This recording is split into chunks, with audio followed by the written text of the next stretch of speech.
আজকেরা আমরা গিয়েছিলাম আমাদের রজ মাহফিলের ওইখানে ইনার এই যে 12 বাজারটা অনেক স্পেশাল। বিশেষ করে ওনাদের মশলাটা দিলে এত যে স্বাদ লাগে বলার বাইরে। আর রজ মাহফিলের ভিতরে সবচেয়ে ভালোই 12 ভাজা বানায়নি।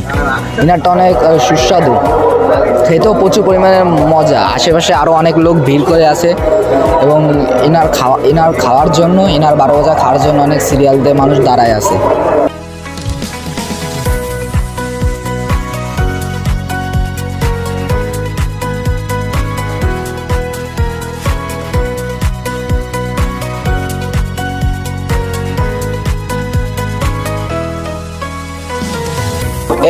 এই যে আমাদের বড় ভাই আকাশ ভাই, উসমান, এই যে মাগান, এরা মনে করেন এই 12 ভাজা খেতে চলে এসেছে আমাদের সাথে। আর ইনা তো অনেক ফেমাস, তো অনেক সুস্বাদু ইনাদের 12 ভাজা খেতে, সেই কারণে আমাদের সাথে চলে আসলো।